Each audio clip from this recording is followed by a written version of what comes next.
Good morning, नमस्कार। मेरा नाम राज आलमपुर है। जैसे आप सभी जानते हैं, मैं as a psychologist Rohtak city Haryana में प्रैक्टिस करता हूं और भारत के अलग अलग राज्यों में जाने का मुझे अवसर मिलता है।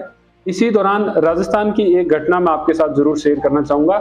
इस तरीके की साइकोलॉजी बैकग्राउंड रहता है एक टीचर का, एक स्टूडेंट का, एक सोसाइटी लेवल का। इस एक घटना से आपको थोड़ी सी समझ आएगी।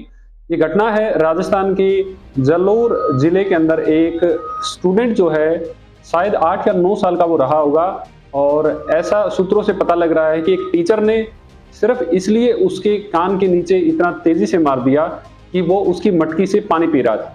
सुनने में बड़ा अजीब सा लग रहा होगा आपको कि पानी पीने से और इतना कुछ। तो मैं आपको बता दूं, ये घटना जब मैंने भी पहली बार सुनी तो मुझे वो समय याद आ गया जब बाबा भीमराव अंबेडकर की जीवनी के बारे में हम पढ़ते थे कि उस एक इंसान का जो दलित परिवार में पैदा हुआ और एक अच्छे स्कूल में जाने का अवसर जब उन्हें मिलता, लेकिन सामाजिक चीजों को देखें या दूसरी चीजों को, कास्टिज्म को देखें, तो उन्हें अलग से पानी पिलाया जाता था। यहाँ पे सेम घटना 75 वर्ष हो गए हमारे देश को आजाद हुए और फिर भी ऐसी बात सुनने को मिल रही है। ये अपने आप में एक सोचने का मुद्दा है कि एक पानी पीने से और इतनी बड़ी बात, और कई दिनों तक उस बच्चे का इलाज चलता रहा और आखिरकार उस एक इतना तेज चाटा लगा कि उस बच्चे की आखिरकार मौत हो गई। आज यदि हम आज और कल की बात करें तो 700 से ज्यादा पुलिसकर्मी वहां पे खड़े हैं और अलग अलग पार्टी के नेता वहां पे जा रहे हैं। बहुत सारे नेता तो इस तरीके की भी बातचीत कर रहे हैं जिसको सुनने के बाद लगेगा कि लोकतंत्र में हमने ऐसे लोगों को भी चुन लिया है। अभी अभी माननीय मुख्यमंत्री का बयान आया कि ऐसी घटनाएं तो रोज होती रहती हैं, हमने उस पर उचित कार्रवाई की है। एक तरफा देखा जाए तो बात ठीक है कि होती रहती है, परंतु ये जवाब जो एक परिवार का बच्चा चला गया है वहां पे कि भाई ये तो होता रहता है, बजाय इसके एक सख्ती से पालन होना चाहिए। दूसरा, मेरा तो ये भी मानना रहता है कि यदि इसमें कानून व्यवस्था में भी यदि कोई बदलाव किया जा सकता है, क्योंकि हमारे आप पशुओं को ही देख लीजिए, यदि कोई गलती करते हैं उनको समझ आ जाती है कि दोबारा नहीं करनी। और हमारे यहाँ तो सोच के देखो, इतने बरस हो गए हैं, कितने ऐसे बच्चों को इस तरीके की आहुति चढ़ेगी, कितने ऐसे बच्चों को और मरना पड़ेगा।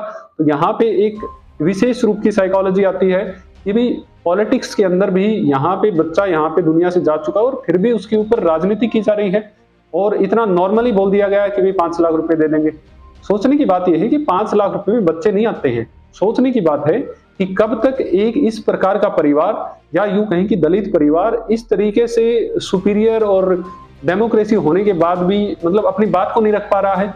सबसे जरूरी बात तो यह है कि हमारे नेताओं का चुनाव, जिस तरीके का उनका बयान, ये जरूरी हो जाता है कि एक संतुष्टि भरा जवाब होना चाहिए। हालांकि हमारी बस उस परिवार के साथ बस अब इतना ही हम कह सकते हैं कि भगवान उनको और ज्यादा साहस दे और ज्यादा आगे बढ़े, लेकिन ये सब बात नहीं बनती कि सीधा जाके ऐसा बोलते हैं। बड़ी बात यह है कि एक टीचर की क्या साइकोलॉजी है।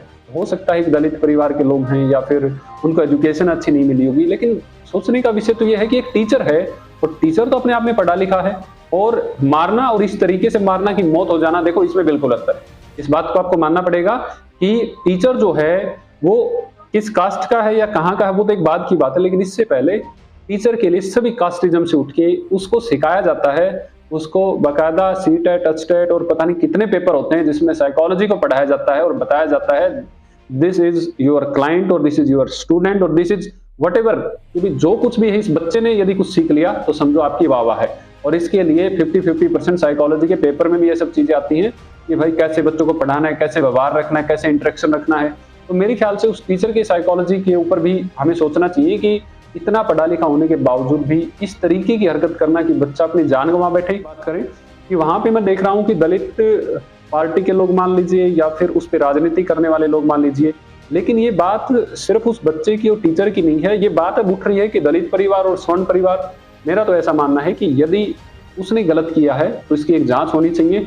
और हमारे ऐसे मित्र बंधु जो स्वर्ण परिवार के भी हैं, जो इस तरीके की जो जनरल कास्ट में भी आते हैं या ओबीसी कास्ट में भी आते हैं या इवन वो एससी में भी आते हैं, सभी लोगों का ये फर्ज बनता है कि सारे लोग आगे आए, क्योंकि गलत हुआ है और गलत होने के साथ हमें सबको आगे आना चाहिए। सोचने का विषय है कि कल मान के चले किसी दलित परिवार के टीचर ने सवर्ण वाले को मार दिया, मतलब ये सब फैक्ट बनता नहीं। यदि हमें सोशल साइकोलॉजी के साथ चलना है तो जहां गलत हुआ है वहां हर एक परिवार को, चाहे वो सवर्ण का हो, चाहे वो दलित का हो, चाहे ओबीसी का हो, सबको आगे आना चाहिए।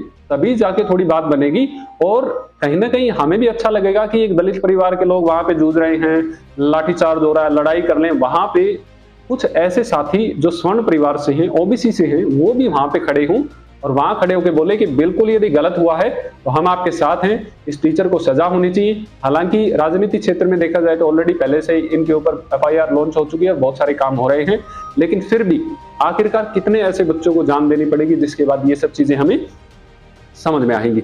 तो आई होप आपको थोड़ा सा आइडिया लगा होगा। और मेरा व्यक्तिगत ऐसा मानना है कि हमारे इंसान के पास एक कॉन्शियसनेस समझ है, एक बार गलती, 2 बार गलती, 100 बार गलती, आखिरकार यदि हमें जान गंवा के गलती करनी पड़ रही है, जान गंवा के गलती का निपटारा हो रहा है, तो नेताओं को भी थोड़ा सा समझना चाहिए क्या साइकोलॉजी एक बच्चे की रही होगी, क्या साइकोलॉजी एक टीचर की रही होगी, और क्या साइकोलॉजी उस समाज की है जो 75 साल होने के बाद भी अपने आप को दबा हुआ महसूस करता है। आपकी क्या राय है हमें वीडियो के कमेंट सेक्शन में बताएं। With this word, thank you so much.